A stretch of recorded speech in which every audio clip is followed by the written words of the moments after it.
오늘은 온전히 여호와께 구별된 이라는 제목으로 하나님의 말씀을 함께 나누도록 하겠습니다.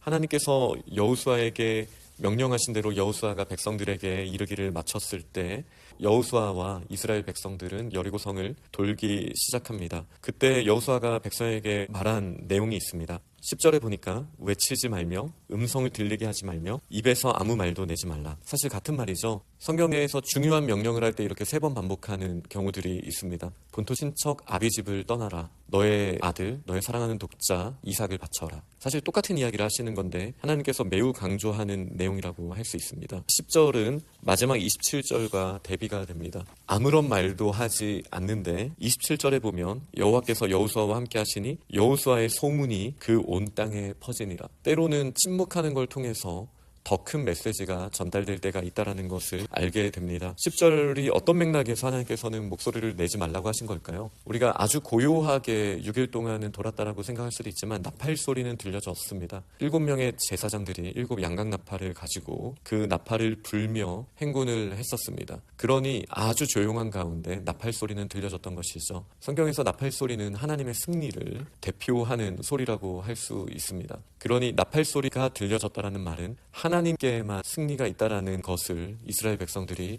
기억할 수 있었던 부분입니다. 그리고 그들이 만약에 소리를 냈다면 조용히 걸어다니는 동안 이런저런 불평과 다른 평가와 여러 가지 목소리가 들렸을 수 있을 텐데 그들이 믿음이 강한 사람들도 있었을 것이고 부족한 사람들도 있었을 텐데 그 상황에서는 오직 하나님의 명령에 조용히 순종하는 모습이 요구됐었다라는 사실을 저희가 10절을 보면서 알 수 있습니다. 저희들의 매일의 삶 가운데에서도 항상 저희에게 순종의 모습이 필요하죠. 그러나 이 순종의 모습 가운데 우리의 불필요한 말들이 우리의 순종을 가로막을 때가 있다는 사실을 함께 기억할 수 있으면 좋겠습니다. 하나님의 목소리만 들려지고 나팔 소리만 들려지는 이 상황이 공동체에게 믿음을 더하였다라는 사실을 기억하고 때로는 이해가 안 되는 일들이 있을 때 불필요한 말보다는 조용히 침묵하며 하나님의 음성이 더 크게 들려지기를 우리가 간절히 사모하며 나아갈 때 결과적으로 6장 마지막 절에 여호수아에 대한 소문이 온 땅에 퍼졌던 것처럼 때로는 침묵이 하나님의 음성만 더 크게 들려지는 이 상황이 하나님의 어떻게 역사하시는지에 대한 그 소문이 온 땅 가운데 퍼질 수 있다는 사실을 저희가 기억할 수 있으면 좋겠습니다. 두 번째 특징은 여호수아가 일찍 아침에 일어났다라는 12절의 표현이 있습니다. 또 15절에 보면 일곱째 날 새벽에 그들이 일찍이 일어났다.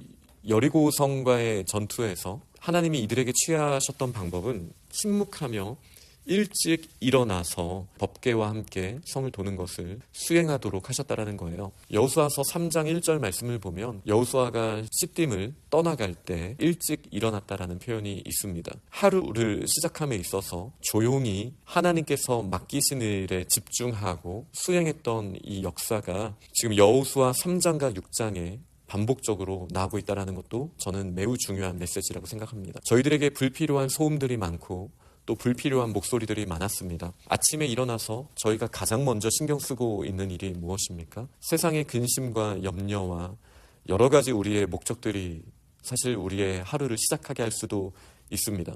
그러나 정말 중요한 이 순간, 요단강을 건너서 여리고성에 들어온 이 순간에 여호수아와 백성들은 아침 일찍 일어나서 하나님의 음성에 집중했고 그 명령대로 바로 수행했던 모습이 오늘 본문에서 강조되고 있다라는 사실을 저희가 또한 기억하면 좋겠습니다. 이렇게 새벽에 나와서 기도한다는 것은 어떤 의미입니까? 하나님, 저희의 목소리를 크게 내기보다 하나님의 음성이 저희의 아침을 깨우시기를 소망합니다. 오늘 하루를 저희가 시작할 때 하나님께서 기뻐하시는 일들을 저희의 마음에 채우고 오늘 하루 하나님의 뜻을 따라가는 순종의 하루가 되기를 원합니다. 이런 결단이 저희들에게 있는 것 아니겠습니까? 그렇게 우리가 사모함으로 하루를 여는 믿음의 사람들이 다 될 수 있기를 간절히 소망합니다. 오늘의 제목을 온전히 여호와께 구별된 이라는 제목으로 정했습니다. 온전히 여호와께 구별됐다라는 이 표현은 하렘이라고 합니다. 하나님께 헌신된 이라는 뜻이 있습니다. 그리고 구별되어 바쳐진 이라는 뜻도 있습니다. 더 유명한 뜻은 완전한 파멸을 의미하기도 합니다. 저희가 가나안 정복이라는 주제를 나눌 때 굉장히 불편해하는 우리 크리스천들도 있고 비기독교인들이 이 내용으로 굉장히 공격을 많이 하기도 합니다. 18절에 보면 하렘이라는 표현이 4번이나 나옵니다. 온전히 바쳐라, 바치고 바치는 것, 고통을 당하게 바친 물건에 손대지 말라. 이렇게 4번 나오는데요. 너희가 이스라엘 진영으로 바치는 것이 되게 하여 고통을 당하게 되지 아니하도록, 하나님께 바치는 것이 되게 하여 고통을 당하게 되지 아니하도록이라는 표현은 문맥상 매끄럽지는 않습니다. 이렇게 해석하는 사람들이 더 많습니다. 너희가 이스라엘 진영으로 파멸되는 것이 되게 하여 고통을 당하게 하지 않도록. 여기서 바치는 것 혹은 제가 파멸되는 것이라고 번역한 것과 뒤에 고통을 당하게 라는 것도 똑같이 하렘입니다. 똑같은 하렘이지만 온전히 바쳐지는 것이 되고 어떤 것은 파멸의 것이 됩니다. 어떤 것이 그 차이를 두는 것일까요? 바로 이어서 이제 내용들을 보면은 여리고의 모든 것은 파멸하되 라합의 집은 이끌어냅니다. 23절, 25절 말씀을 보면 이 라합은 이스라엘 중에 이제 거하게 되는, 온전히 바쳐진 것이 되었다라는 사실을 저희가 알게 됩니다. 또한 여리고성을 파멸할 때 금과 은과 동철 기구는 여호와께 바쳐진 것이라고 이야기하고 있습니다. 그러니 지금 모든 것이 파멸되는 것은 아니에요. 하나님의 집에 쓰임을 받을 수 있는 금, 은, 동철은 여호와 앞에 온전히 구별된 것이죠. 사람들도 마찬가지입니다. 모든 여리고성 사람들이 다 파멸되는 것이 아니라 믿음으로 하나님께서 이스라엘과 함께 하신다는 소문이 들렸을 때 모든 성이 그 이야기를 다 들었고 다 두려워했습니다. 그 누구도 핑계치 못하는 것이죠. 라합의 가문은 하나님 앞에 돌이켰습니다. 하나님 앞에 돌이키고 믿음 가운데 나아간 이 가문은 하나님께 온전히 바쳐진 것이 된 거예요. 그러니 여리고성은 모든 것이 하나님께 바쳐진 거예요. 믿음으로 하나님의 편에 서게 됐을 때는 그들은 하나님께 온전히 바쳐져서 구원함을 받게 됩니다. 그러나 여전히 자신의 힘을 의지하고 하나님과 대적하는 자리에 서는 모든 것들은 온전히 하나님께 바쳐지는 모습이 파멸의 모습이 되는 거예요. 이것은 구체적으로는 여리고성을 통해서 또 이 여호수아서를 봤을 때 가나안 땅의 새 성읍을 통해서 우리가 앞으로 보게 되겠지만 구체적으로 나오기는 하지만 사실 성경 전체에 있는 메시지입니다. 다른 복음은 없습니다. 빛 가운데 나아가지 아니하면 어두움에 있는 것이에요. 생명 가운데 나아가지 아니하면 죽음을 경험할 수밖에 없는 거예요. 여호와 하나님 앞에 돌이키고 구원하신 하나님을 의지하며 나아가지 못할 때에는 결국은 심판과 파멸밖에 없는 것입니다. 그러니 온전히 바쳐지거나 온전히 파멸당하거나 결국 세상의 끝에는 이 선택지밖에 없다라는 것은 너무나 자명합니다. 거룩한 용사이신 예수 그리스도를 의지하며 나아갈 때 온전한 심판, 온전한 파멸은 이미 십자가에 분명히 이루어졌습니다. 그러니 예수 그리스도를 믿고 라합처럼 이방인이고 부정한 여인이었다 할지라도 저희가 예수 그리스도를 의지하며 하나님 앞에 나아갈 때 온전히 파멸당할 수밖에 없었던 저희들을 십자가의 은혜로 구원하시고 온전히 하나님 앞에 구별된 거룩한 것으로 받아들여 주신 하나님의 은혜에 우리가 감사할 수 있기를 소망합니다. 저희뿐만 아닙니다. 믿음으로 하나님 앞에 자신의 능력이 아니라 하나님의 크심을 기억하며 하나님 앞에 돌이키는 모든 자들은 하나님 앞에 구별된 거룩한 것이 되는 줄 믿습니다. 이 라합과 그 가문은 처음에 끌어냈을 때 이스라엘 진 밖에 두었습니다.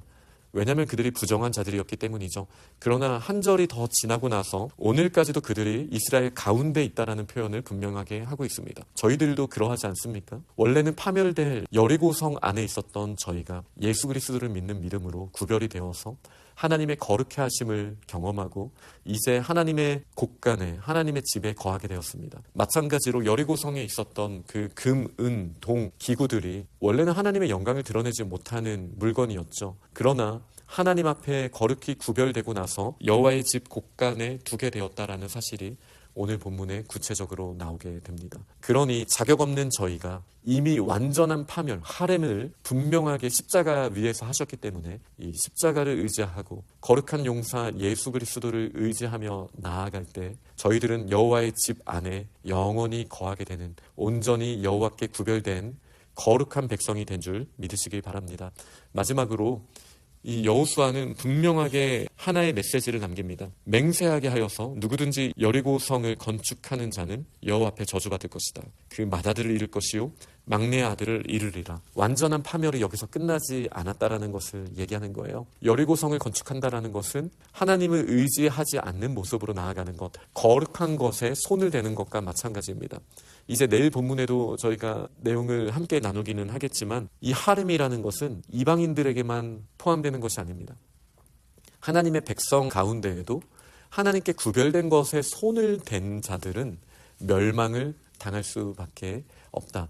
그러니 우리가 어떤 혈통을 가지고 있느냐가 하나님의 백성임을 드러내는 것이 아니라는 거예요. 이스라엘의 12지파 가운데에도 그들이 그 혈통으로는 하나님의 백성처럼 보이지만 하나님을 신뢰하는 자리에 나아가지 않을 때 그들은 파멸, 구별된 것이 아니라 파멸의 자리에 서게 되는 것입니다. 나중에 베델 사람 히엘이 여리고성을 건축하게 되었을 때 그의 큰아들과 막내아들이 파멸당하는 예언의 말씀이 그대로 이루어졌다라는 사실을 기억할 때 거룩하게 구별된 것에 손을 댄다라는 것은 하나님 편에 선 것이 아니라 세상의 물질이나 다른 것에 관심을 두고 하나님과 대적하는 자리에 서는 자들, 이 모든 자들은 구별된 자가 아니라 파멸의 자리에 서는 자들이다 라는 메시지가 여전히 이 여호수아 6장에 남아 있습니다.